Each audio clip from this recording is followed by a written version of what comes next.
Oh my God, they're dead! Who could have done such a heinous act? I bet it was that frog down by the swamp. I don't like that frog. He's got them shifty eyes. It was that convict Ironjaw, that rapscallion. I bet it was that strange shadowy figure that likes to swing in the park on Thursday nights. I swear to you, it was my stuffed panda. He's possessed. It could have been Ricky's arm. We haven't seen it since it got cut off. I definitely know who the killer is. Blank is the killer. Hello and welcome to Blank is the Killer, the unoriginal horror movie podcast where you're never dead, hasn't died yet, host Josh Baker, covers 6 new-to-me horror movies with a random spooky topic 7 at the end. This episode covers island zombies, demon ghouls, and unruly returners. Lots of people coming back from the grave in this one. Before we jump into things, here's an annoying reminder that I set up an email address for the podcast. If you want to brighten or ruin my day, why not send an email to blankisthekiller@gmail.com. I'd love to hear from you gorgeous listeners. Recommend things, complain about dumb stuff I've said, ask riveting questions, send anything you want to blankisthekiller@gmail.com, and I'll give you a shout out in the next episode. Now, there's going to be a lot of zombies in this episode, so make sure you're wearing bite-proof clothing. I recommend full-body chainmail. Number 1, Zombie. Originally titled Zombie 2, 1979, directed by Lucio Fulci. A woman named Anne and a guy she meets named Peter go looking for her father on an island called Matul after her father's boat is found in New York with a zombie aboard. The duo is taken to the island by Brian and Susan. On the way, a zombie fights a shark. On the island, a doctor named Menard is trying to cure people infected by a strange disease that turns them into zombies when they die. His wife is eaten by zombies. Zombies end up killing everyone, but Anne and Peter, who make it back to the boat where they hear on the radio that the zombie outbreak is everywhere. A strange disease and zombies are the killers. Why was this movie originally released as Zombie 2? Well, you see, George A. Romero's Dawn of the Dead came out in Italy in 1978, retitled as Zombie, and was a huge success. So, Zombie 2 was falsely marketed as a sequel against both Romero and Fulci's wishes.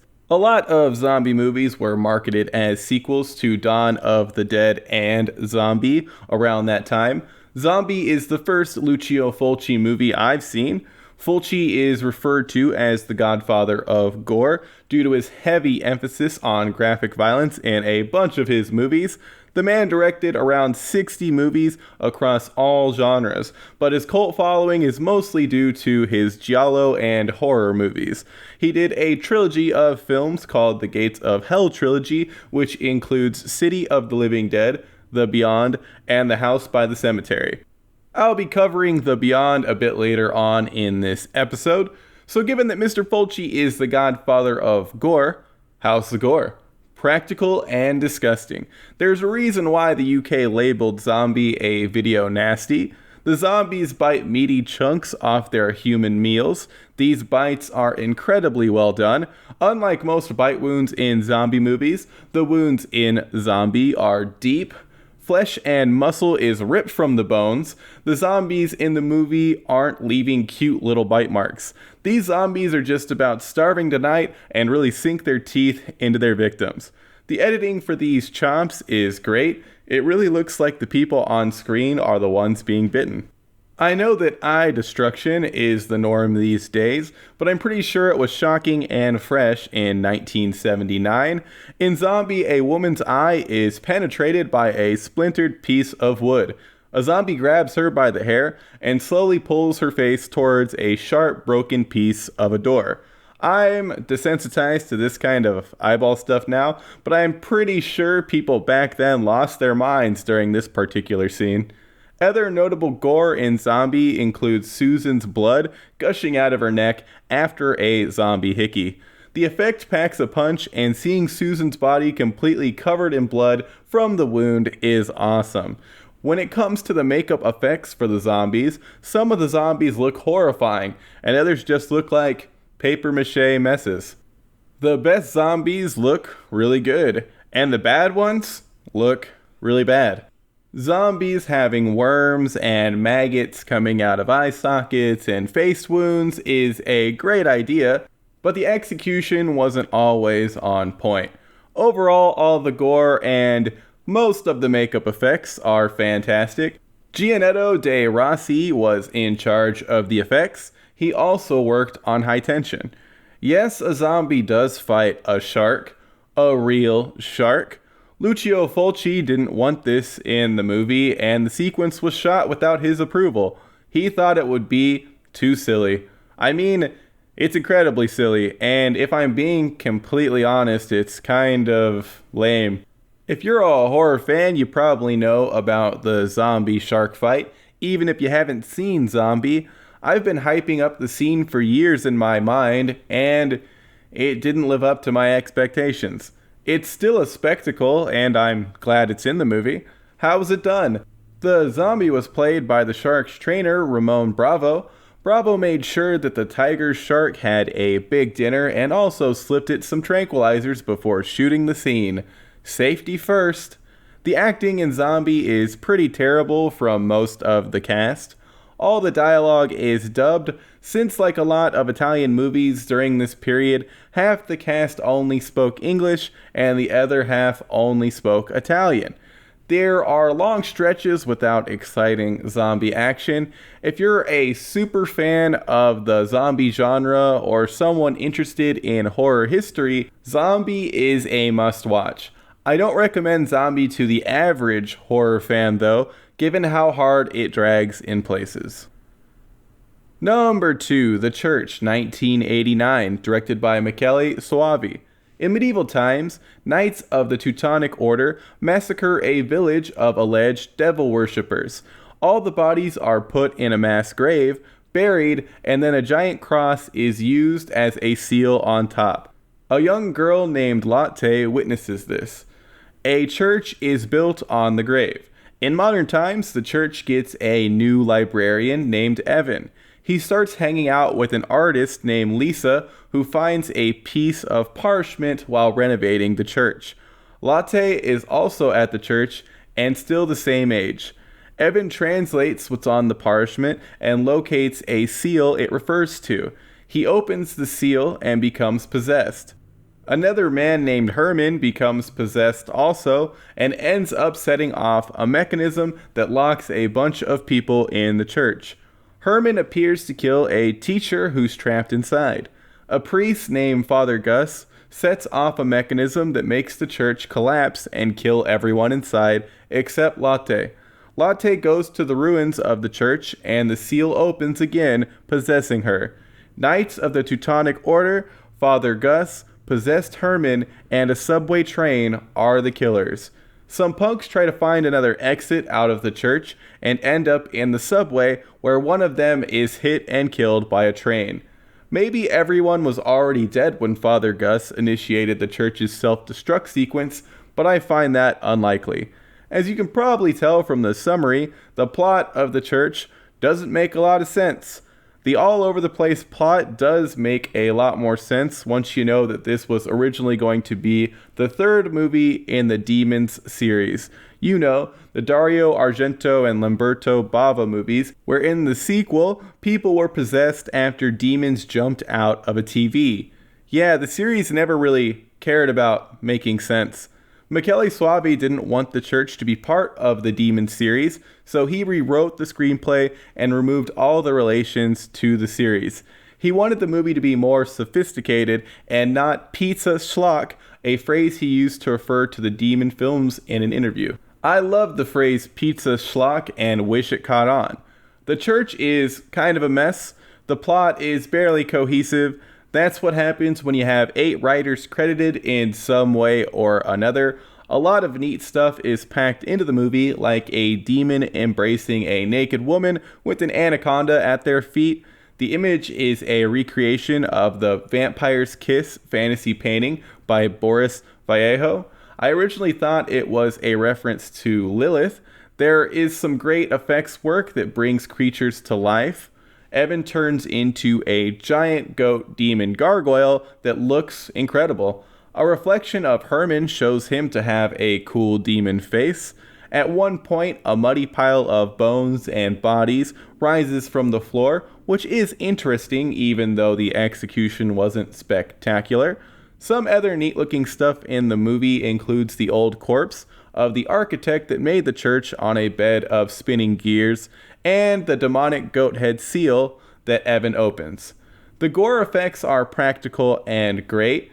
Herman impales himself on a jackhammer. The punk that gets hit by a train turns into a gooey mess. A teacher has a spiky gate rammed into her neck, and Evan pulls his own heart out. Sure, he pulls it from the wrong part of his chest, but he still does it, darn it. The acting is mostly terrible. Evan is played by Thomas Arana, and Father Gus by Hugh Corshi. They're alright. Barbara Capisti plays Lisa, and she isn't great here. The church drags quite a bit, but it does have some hilarious moments scattered throughout.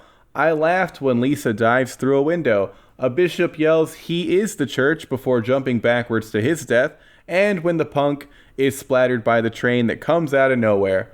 Like the Michele Soavi movie I covered last episode, Stage Fright, the church ends up being about a bunch of people locked in a building. I thought that was an interesting coincidence. The cinematography and score are also a delight, just like in Stage Fright. Goblin had a part in the church score. The church can be an entertaining time if you watch it with some joke-cracking friends. I don't recommend watching this quietly by yourself, though. For those of you that dig old architecture, the church used in the movie is the Matthias Church in Budapest, which was originally built in the 11th century, then rebuilt in the 15th. Number 3, They Come Knocking, 2019, directed by Adam Mason. After the death of his wife, a dad and his 2 daughters, Claire and Maggie, go to a camping site to spread the mom's ashes. On the way to the campsite, Claire sees a strange hooded child. Once at the campsite, 2 strange hooded children show up in the middle of the night and ask if they can come in. The family doesn't let them in. Claire has started seeing the ghost of her mother. The next day, the dad goes looking for help after seeing that the hooded children messed up the family's car.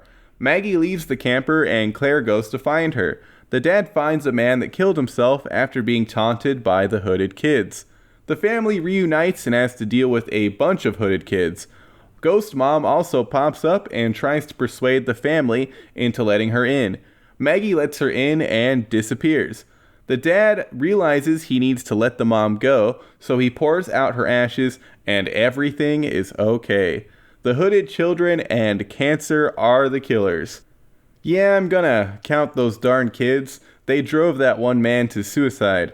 I'm not 100% sure what the mom had, but based on what's shown, cancer makes sense. They Come Knocking. How's the latest installment of Hulu Into the Dark? We're back to basics, folks. Into the Dark returned to its terrible roots. I hate to say that this movie is bad, because the hooded kids in this movie legitimately creeped me out. I really did not like having to look at them.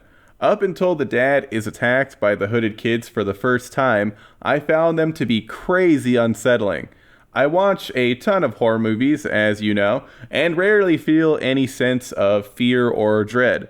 Sure, there are certain movies that inspire those feelings in me, but it's a rarity. The hooded kids in They Come Knocking skeeved me out. Normally I'd find silly hooded monster kids hilarious, so I'm not sure exactly why these creepy kids worked for me. Something about their faces. I'm assuming masks were used. The kids are wearing those full black contacts and their faces have this creepy, permanent smile. I know, what I'm explaining doesn't sound scary at all, but I really did not like looking at these little monsters. They're disturbing, like the lollipop kids in The Wizard of Oz. Now, the scare factor of the they come knocking kids definitely wears off after the dad is rushed by a bunch of the tiny hoodlums as roaring monster sounds are played, but up until they go full dumb sound effect monsters, they spooked me. Kudos to whoever designed and brought the hoodlums to life. I'm not sure what team was responsible, so I can't shout out the creators by name. So I just gushed about the look of the hoodie children working. What about other stuff in the movie? Nothing else really worked. I hated the dumb idea to have random child laughing and whispering sounds added throughout the movie, even when the kids aren't around. Having the kids sing while walking away after the first big encounter fell completely flat for me and was way too cheeseball. When your monster kids look this creepy, you don't need to add sound effects you found in a box of Kraft macaroni and cheese. This isn't the first time Hulu has had something that's legitimately creepy, only to waste the creepiness on a dumb story.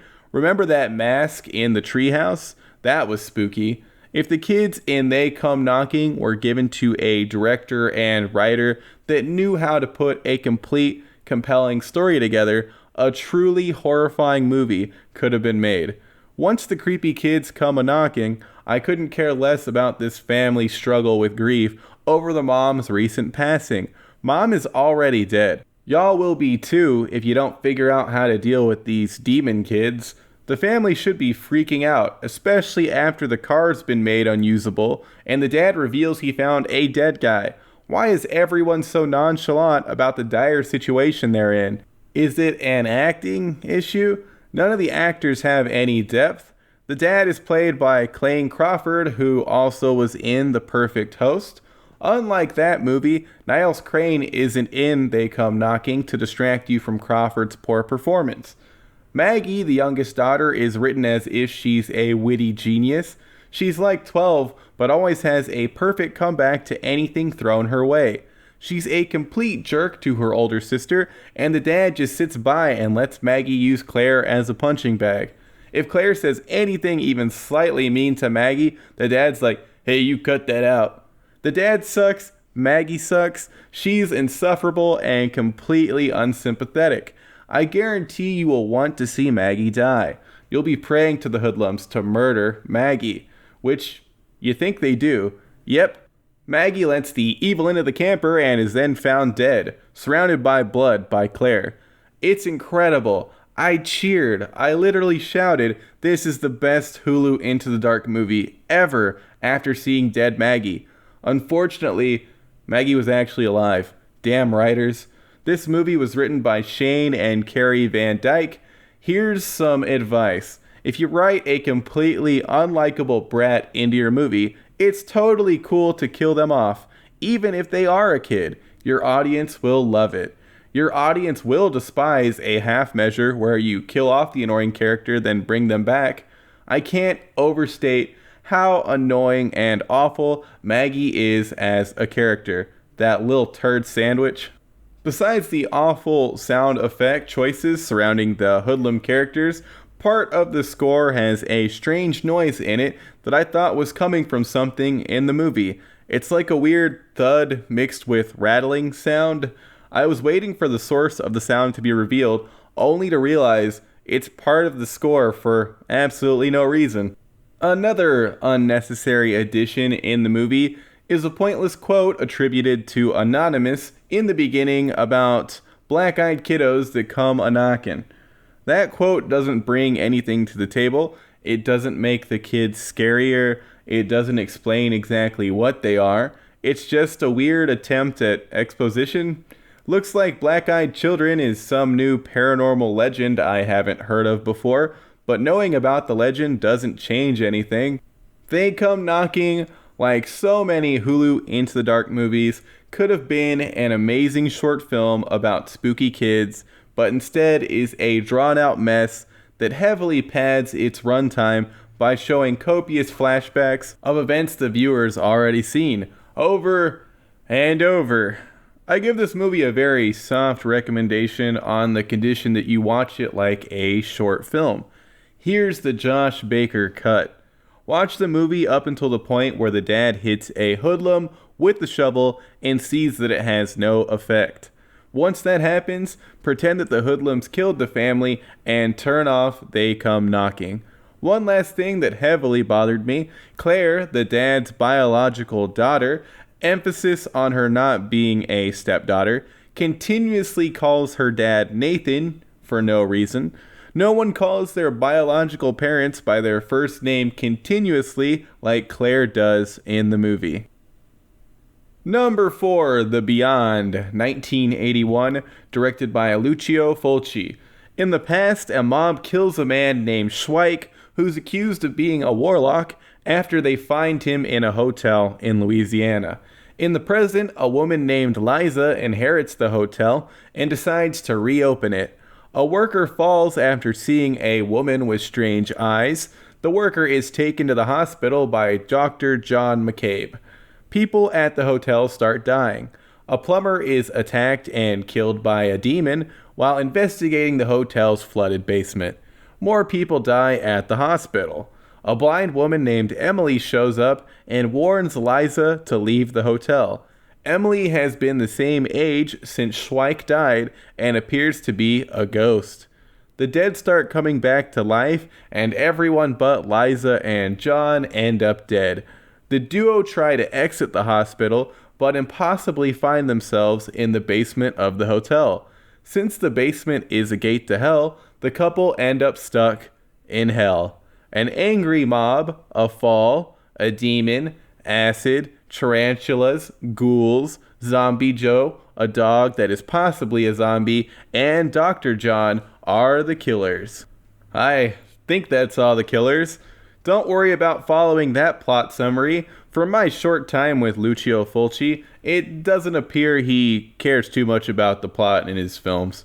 I put Dr. John on the killer list because he shoots a window, which sends shards of glass flying into a guy named Dr. Harris's face. Now, I've watched the incident a few times, kind of like a referee reviewing game footage, and even though it does appear that there is a supernatural element in play that causes the broken glass to curve towards Dr. Harris, there was absolutely no reason for Dr. John to shoot the window in the first place. Oh, pet warning, maybe, who knows? A dog might die defending its undead ghost owner from zombies. The dog has some blood on his head after fending off the fiends and does turn on his owner and murder her, even though I'm pretty sure she's supposed to be a ghost or something. It's possible the dog died and became a zombie dog or was just tired of Ghost Emily. It's hard to tell who's alive, dead, a zombie, a ghost, or a demon in the Beyond. Since the plot is all over the place, how's the gore at least? Well, as you can probably tell from the killer list, there is death aplenty and varied gore. There are multiple sequences of faces melting that didn't really work for me. We don't get a skull reveal from the one face that has acid splashed all over it. Like Fulci's other film covered on this episode, there is some terrible zombie makeup.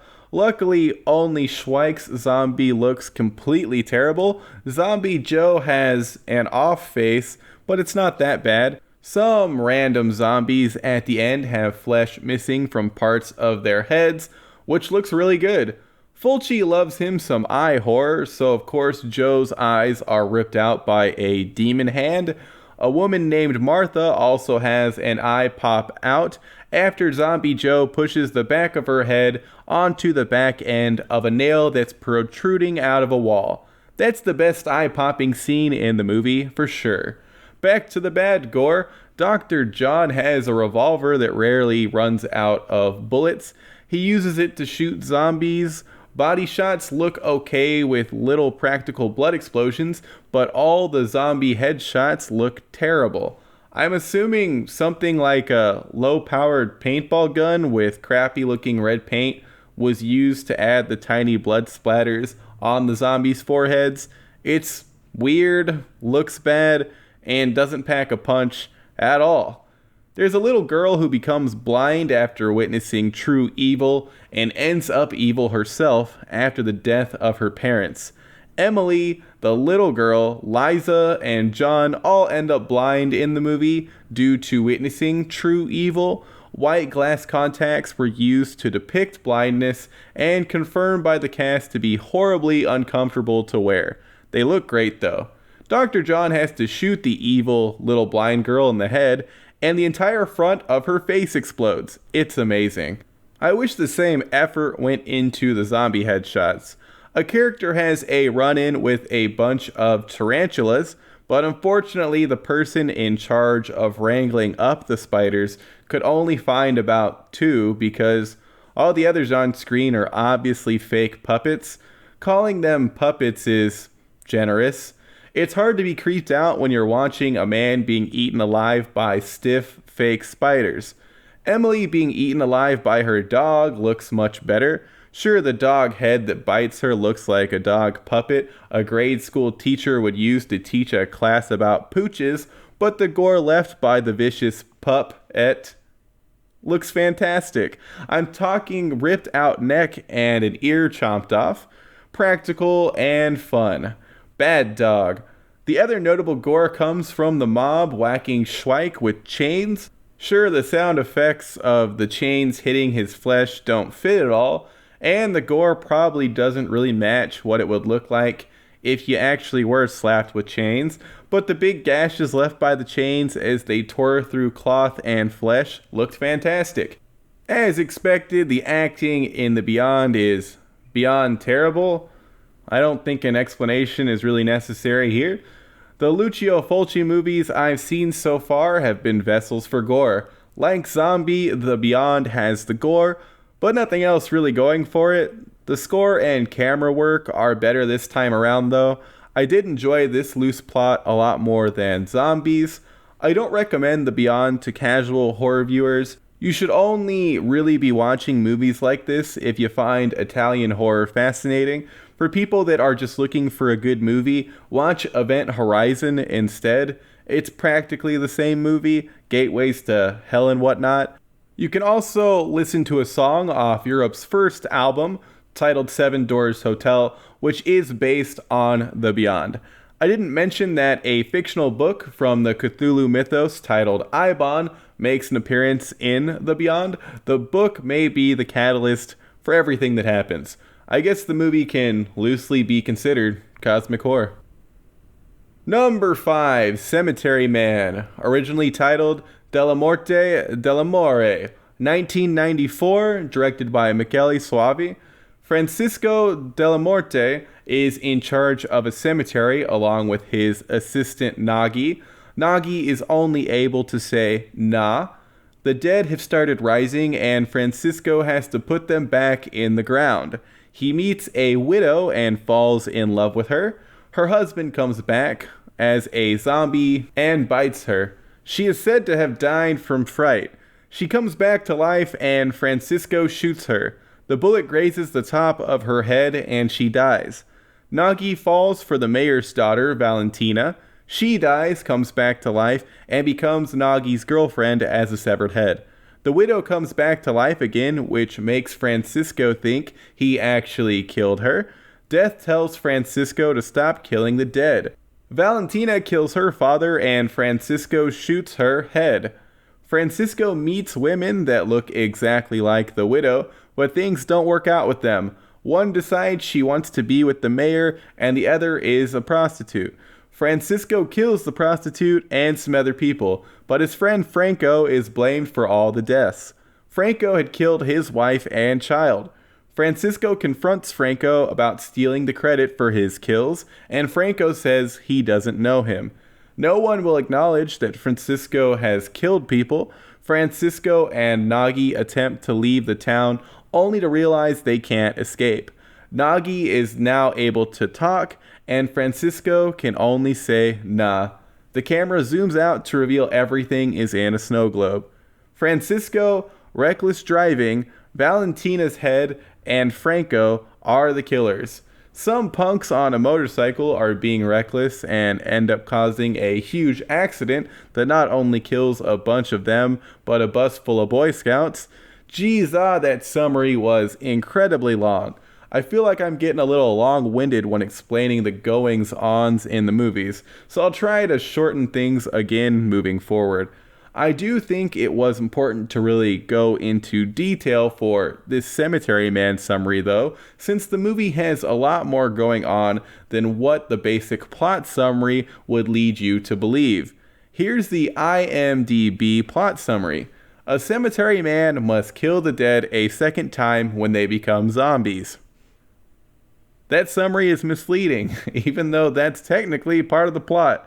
Cemetery Man, or the more interesting original title, Dellamorte Dellamore, which translates to Of Death of Love, is more of an introspective look into death and love than a silly zombie comedy. Sure, the movie has campy, slapstick zombie moments, like when Valentina's bodiless head flies across a room to munch on her father's neck, but the movie spends more time on existentialism than goofs. That's probably why I myself, a lover of camp and schlock, didn't end up enjoying Cemetery Man, the title I'll be using from now on solely due to the fact that it contains less syllables, as much as others. I definitely came in with the wrong expectations. I want to note here that I respect the movie and find the structure and themes intriguing. Definite kudos for its uniqueness. For me personally, a lot of the comedy fell flat. Don't get me wrong, there are a lot of objectively funny moments like Nagi throwing up on his crush, but as a whole, I didn't find Cemetery Man to be all that funny. There's some fun camp like the aforementioned flying head, barf crush, and some other stuff like when chattering Boy Scout zombies attack Francisco while he's vulnerable in a bathtub. Cemetery Man has the best zombie rising from a grave scene of all time. One of the bikers literally rides his motorcycle out of the grave like some kind of bat out of hell. The biker's name is Claudio, and the makeup effects and design for his zombie are magnificent. His helmet is split open, showing brains with random debris sticking out. Zombie Claudio and Valentina both have amazing designs. One of Claudio's groupies is in the graveyard when he comes back, and she allows Claudio to eat her. Francisco finds them and tells her to cut that out, which she responds with, "Mind your business, I shall be eaten by whoever I please." I had heard that quote many times before watching Cemetery Man because I like a song with the same title from a band called Stellar Corpses. They summarize the simpler aspects of the movie in the lyrics and include a sample of that quote before the guitar solo. If you decide to check out the song, make sure you listen to the original version off the Respect the Dead EP. The whole EP is great. The gore in Cemetery Man is practical and a joy to watch. Zombies and living people are shot in the head. Only zombies are whacked in the dome with random items though. Francisco shoots the girl that allows herself to be eaten by her zombie BF before she turns. So I was debating whether or not he should go on the killer list, since the girl was probably going to turn into a zombie anyways. I decided I would put him on the list for that, since the movie doesn't outright show anyone being bitten turning into a zombie. The movie doesn't even use the term zombie. The undead are referred to as returners. If any of you are Cemetery Man superfans that have wanted to rip my head off every time I use zombies in this section, I apologize. Francisco cements himself on the killer list by killing more, not even bitten, living people anyway. He's kind of an unlikable sad boy.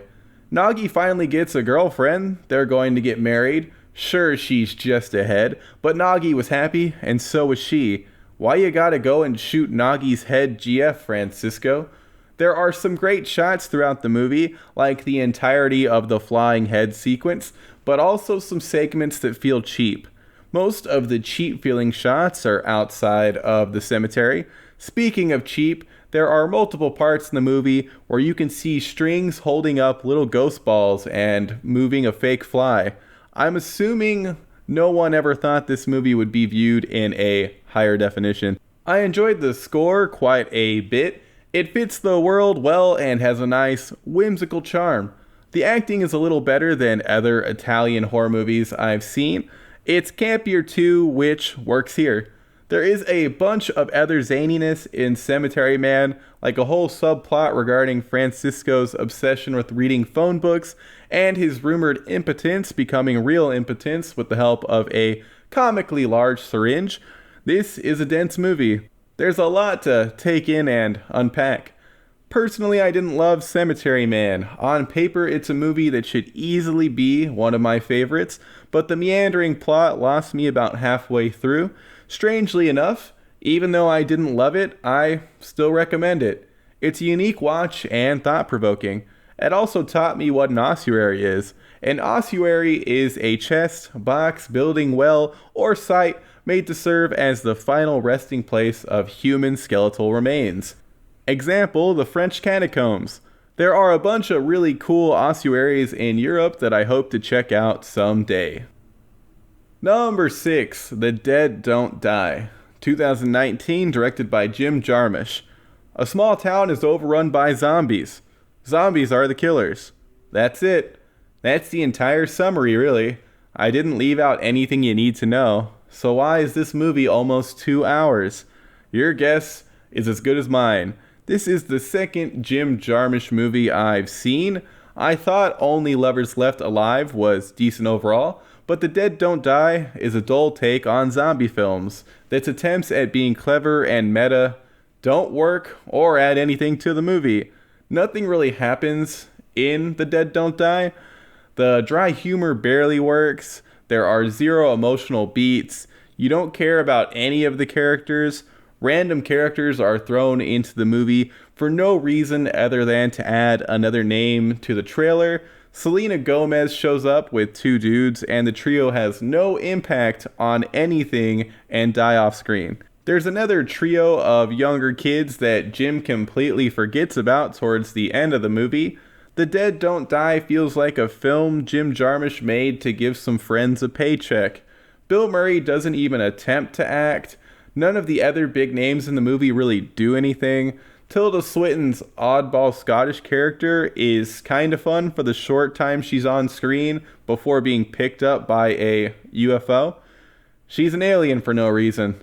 That reminds me, walking out of the theater, I heard someone compare this movie to Rubber, which I think is a good comparison. If you don't know what Rubber is, it's a movie about a tire that kills people for, you might have guessed it, no reason. The thing about Rubber is that from the very beginning of the movie, you are told that everything that happens is not going to have any reason behind it. Do I recommend you watch Rubber? Nah. Do I think it's a better film than The Dead Don't Die? Definitely. At least Rubber tried to make something new and unique. If you decide you're going to make a zombie comedy in this day and age, you better make sure it's amazing, because your movie will be compared to Shaun of the Dead. The Dead Don't Die doesn't hold a candle to Shaun of the Dead. The Triple D just felt so uninspired. Nothing that happens is fresh or interesting. A monologue that's basically materialism bad is randomly shoehorned in at the end. Maybe I'm being too harsh on The Dead Don't Die. My viewing experience was hindered by a moron that audibly chuckled at every line of dialogue in the movie. Dry humor normally doesn't elicit an audible laugh.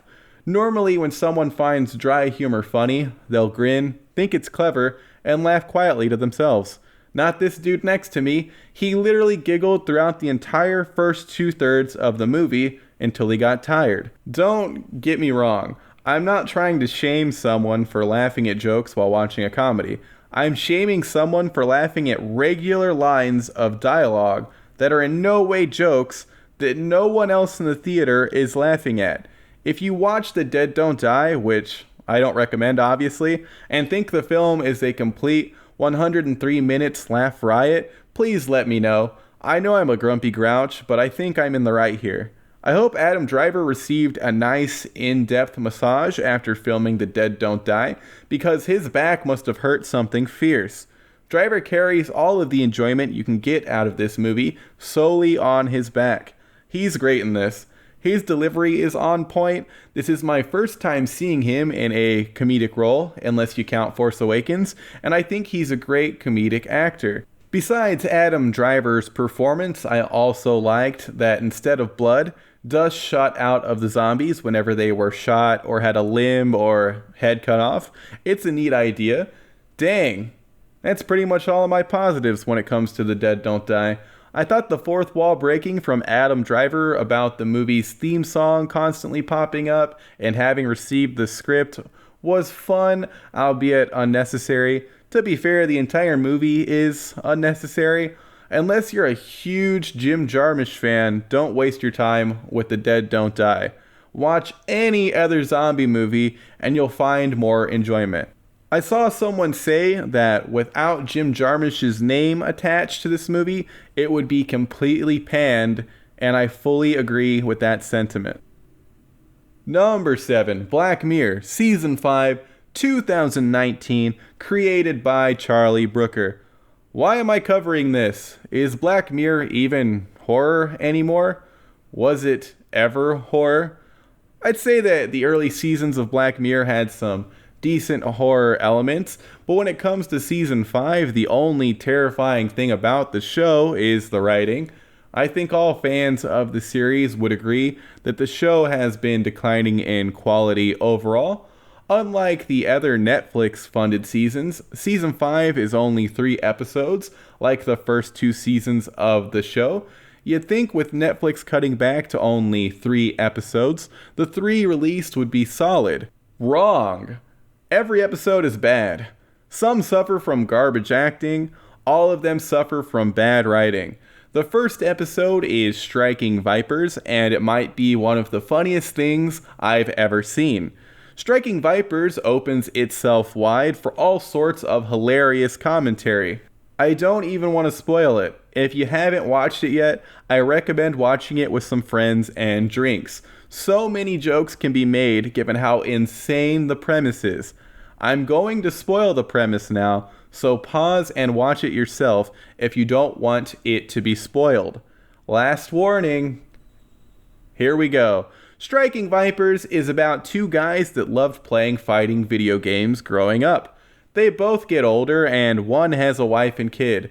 Since this is Netflix Black Mirror and things from previous episodes are recycled, this episode has the virtual world from San Junipero, except that world is used to play video games. We have to reference other episodes as many times as possible now.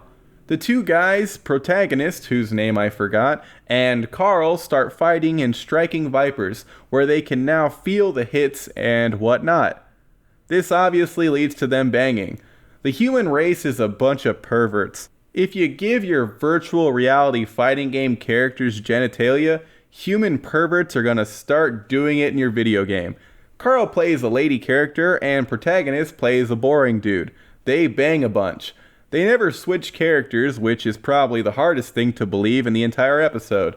Protag asks what it's like to be a girl, but doesn't just switch to find out. Protag stops banging Carl in the video game. Carl tries to find someone else in the game to bang. He bangs a bunch of people playing different characters, trying to find the same passion he had with Protag. He even bangs the polar bear character. Eventually, Protag comes clean and tells his wife he's been banging Carl in a video game. Unfortunately, we don't get to see him reveal this information. That conversation must have been amazing. His wife's cool with it though, and she lets him bang Carl in the video game once a month, while she goes out that night and tries to pick up dudes in real life like a normie idiot. Why would anyone do it in real life if you could just bang Carl in a video game? Striking Vipers is by far the funniest episode. There's also an episode that stars Miley Cyrus as a pop star, a stretch I know. It's incredibly ham-fisted and silly.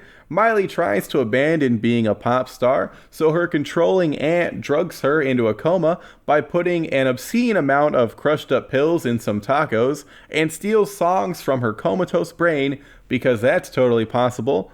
It's dumb. Who would have known that Miley Cyrus isn't a great actor? Lots of dumb stuff happens in that episode, which is almost as funny as Striking Vipers, but no one bangs in a video game. The best episode is the middle one where a man takes a dude hostage and demands to speak to the universe's Mark Zuckerberg that's played by Eric Foreman. The whole message of the episode is Facebook bad, which is incredibly original and thought-provoking. I mean the opposite of that, but the acting in this one is the strongest. Andrew Scott plays the kidnapper, and he's fantastic. His performance is so good that I was able to ignore how dumb the reveal is. His character reveals that he had to check his notifications while driving because he was super addicted to Facebook. He took his eyes off the road, crashed, and his passenger fiance died. That's totally Topher Grace's fault. Season 5 of Black Mirror has 0 legitimately good episodes, but I still had fun watching it, especially Striking Vipers. I'll be right back. Gotta bang Carl in a video game. There you have it, folks. Blank is the Killer 47, Island Zombies, Demon Ghouls, and Unruly Returners has been shoved back in the grave. I wish I had more recommendations in this episode. I don't regret watching any of the movies, except maybe The Dead Don't Die. If you like this episode, you can rate Blank is the Killer on iTunes. Doing that allegedly helps get more peepers on it. If you hate iTunes, you can email me directly at blankisthekiller@gmail.com with any questions, concerns, corrections, recommendations, basically anything you want. Speaking of corrections, during one of this year's holiday episodes, I said my mom liked the movie Whoever Slew Auntie Roo. She informed me that she never said she liked that dumpster fire of a movie. A big thanks to Sticker Fridge for hosting the podcast on their website. Go check out stickerfridge.com. The next episode of Blank is the Killer will be up on June 30th. That's Kat and Sailor Moon's birthday. Until then, make sure that your love interest is in fact a zombie before laying them to rest again. They might have just been sleeping.